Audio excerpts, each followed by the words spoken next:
Welcome back, traders and investors, to Benzinga's Pre-Market Prep, brought to you by MarketFi. I'm your co-host Joel Elconin, along with Brianna Valesky, and we have Rachel Shasha on the line. She's a trader and also blogs at Sassy Options. Rachel, how you doing on this wacky Wednesday morning? I'm great. Thank you for asking. Thanks for having me on.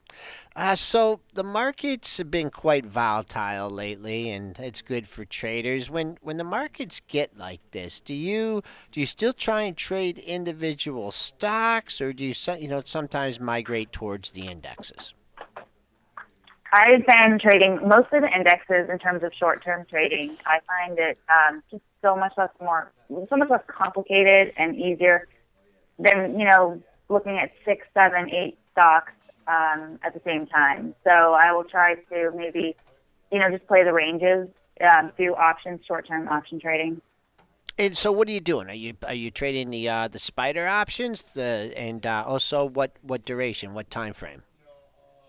So I guess it depends a little bit. So here's an example. Yesterday, when the Qs, I was playing the Qs for a long side because I felt that they were the strongest. And yesterday when we dipped below 205 and the Qs also dipped below 106, I got long the 107 weeklies of the QQQ around 106. So the price I paid was 53 cents, I think. Mm-hmm. And then I exited at about 120 or 130 for just Wow. half of it. So I covered and have a little gain. And then, the rest is like, okay, well, if they'll run, great. If it doesn't, at least I covered myself for overnight.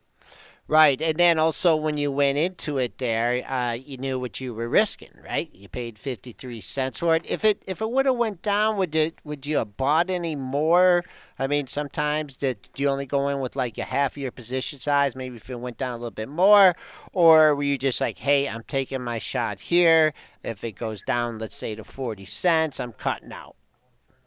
Right, that's a good question. I guess it also depends on the situation. So I had tried to do that with Goldman Sachs. Like, I tried to buy options in that, and it wasn't ready. So I just cut my losses real quick. I mean, had I held it, it would have ended up working out. But for that time, I didn't know where it was going in. So I just cut my losses. But then when I went into the Qs, I really did have conviction that it wasn't going to go much lower right then and there. So I would have probably added in that situation. But in some situations where I guess I'm more trying it and I'm not, I'm kind of feeling it, then I probably would have just cut my losses. Right, and then also a good thing we talk about a lot when you're trading and you take an options position like that, if you can like take your money out and then kind of have a carefree trade for the remainder of it, because the worst you can do is break even. It's always a good trading strategy. So now what do you I mean, you're sitting with them now off this open. We're pulling back a huge range overnight, 31 point range overnight. I mean, I'm looking at the 9-day average range in the S&Ps, and that's about 21 handles here. Are you waiting what are you going to do? Are you going to wait to see how the market reacts off the open, or are you just going to take the profit on the rest? I'm going to, assuming that it opens where it is, they should still be profitable. So I will just put a stop at the break even. Okay. And if it takes it out, it takes it out, and then maybe I can re-enter. But if not, I'm just going to hold it. As of now, I mean, this market it's like, it's all over the place in a good way. It almost makes me think maybe I should start trading futures because all the good moves happen overnight. Yeah. But I think that, I don't think personally, I do not think the lows are in. I don't know if the lows will come, if it will go lower this week or next week.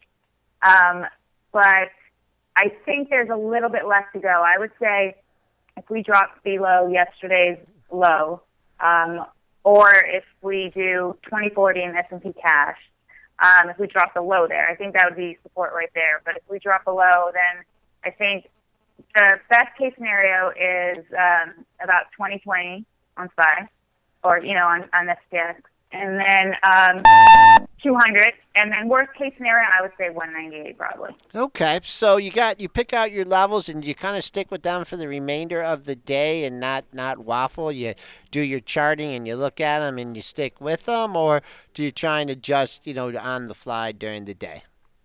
Of course, I mean, I'm adjusting on the fly during the day with that short term because that's a little bit more intermediate than those thoughts. So short term, yeah, I'm definitely more adjusting. Based on like, are we taking out yesterday's high? Are we taking out, the over weekend high? Is there a gap? That I feel like would be more intraday Okay. stuff. And then also, I do also use that open interest. So there was good put support on SPY at 205, and so typically, if you see good put support. The first time it goes under, it will come back. The Explain second time that. it goes under, it gets iffy. Could you explain that to our listeners? Put Yeah. support. What you mean by Yeah. that?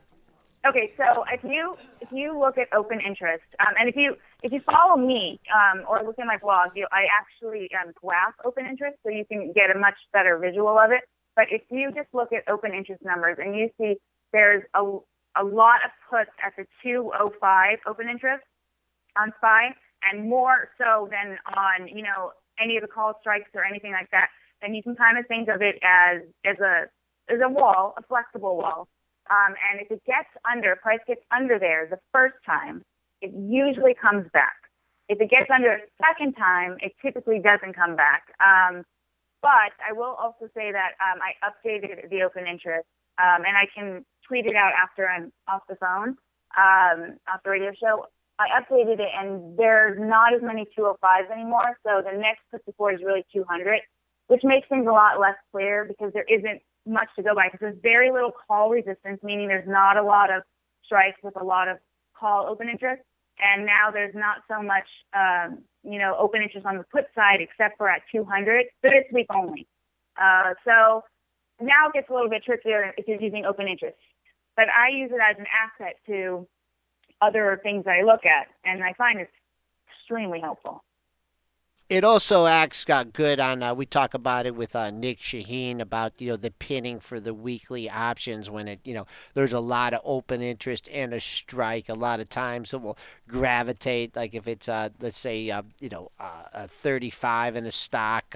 If it's traded around that area a lot, if it gets above 35, the people that are long the calls may sell the stock against it. If it gets under 35, people that are short the calls or long the puts may use the stock as a hedge too. So it's a very, very good instrument. People should pay attention to it. All right, so it's 9 minutes into the interview, and we haven't asked you about. You mentioned Goldman Sachs, but how is your Goldman Sachs indicator doing? I mean, this stock has had a nice run. It's pulled back a little bit here. What's your not, it hasn't really gotten hurt that bad. I mean, did yesterday, but it came back. What's your outlook on Goldman Sachs? It does look pretty good. It didn't pull back very much, and my sense is it probably will not pull back very much until earnings. And then I honestly don't know after earnings how it's gonna go. The trend looks up, so if you're gonna go with just the technicals, then yeah, I say the trend is up. And after earnings, it's potentially going to go higher. But you also have to take into consideration how a bond, since they trade pretty much inverse, how are bonds reacting, and then also earnings are earnings. You never know. But I don't think it's going to do too much. I think it's going to stay in the range between 205, 215, which is a pretty big range, but it does actually move a lot, which is why I tried yesterday when it went under 205 to take a long, but then it went back under, and so that's when I exited. Yeah, I mean you gotta take your shots. So earnings, you mentioned a very important thing. We're coming into earnings season here, and there's a lot of interesting trading patterns going in. Short sometimes covering positions, sometimes longs wanting to get out for it. Is there any stocks here that you're seeing a pattern or getting set up for earnings that you'd like to alert our chat room to? I typically don't trade very much on earnings. Here and there, I'll take what I guess we could call like a lotto trade if I really think that there's going to be a big move, with options. I think I might dabble into Amazon. I like them on the long side.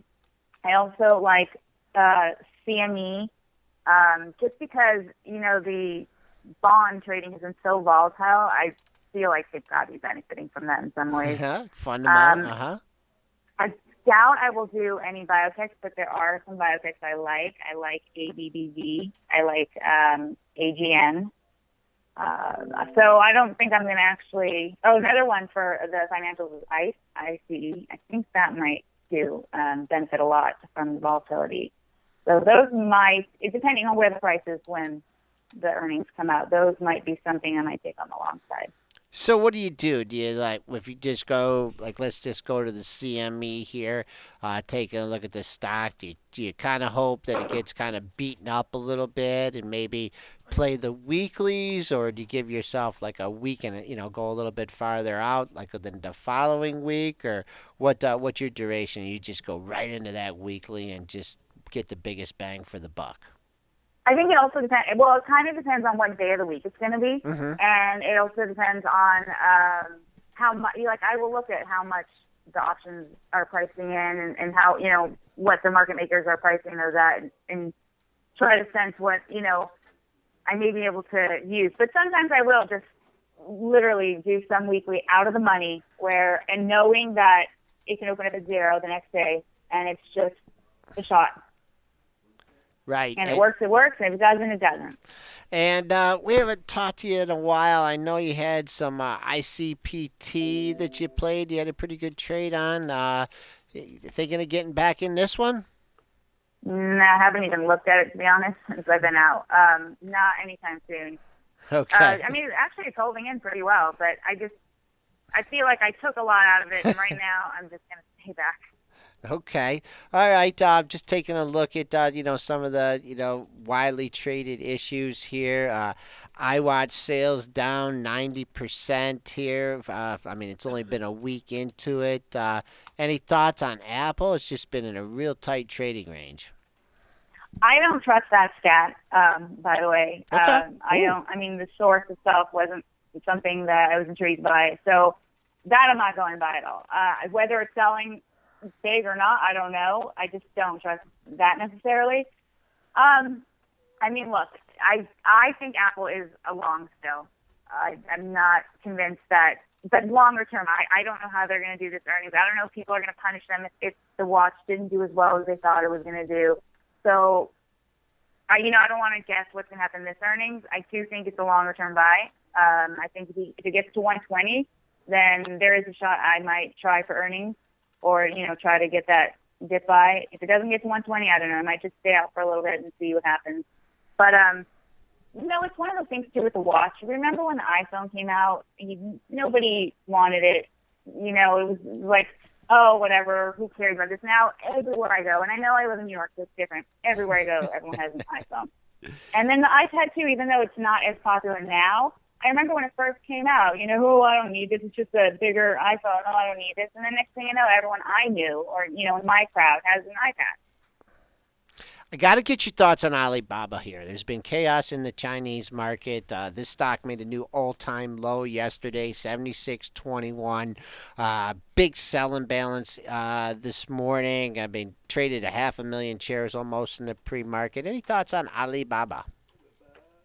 I mean, it's a nice looking candle yesterday, but if it breaks the lows, which was yesterday at 76.21, I mean, get out. But for me, I still think it has potential to go lower. I understand that it might be a great company, and making money, but with the China problem, and Facebook's a great company, right? And remember what happened to them. So just because it's a great company, it could drop, could lose another $20 before it's going to recover. I don't know, but I don't have any interest in it right now. Do you look at like this whole trading action that's going on in the market, the concerns with Greece and China and other geopolitical things going on? Do you look at this like the way you looked at, well, I don't know how you looked at the Ebola crisis back in October, but it's just the market's just getting all in the tizzy here about something. This is what the chart did back in October, pounded it down, turned it out to be just a great buying opportunity. Is that the way you're looking at this whole situation, or things a little bit different this time? I still think it's by the dip market, yes. I mean, maybe you can start looking at the monthly, it's a bit extended, and will a correction come Yeah, at some point. I don't know when. For now, this is still a buy the dip market for me.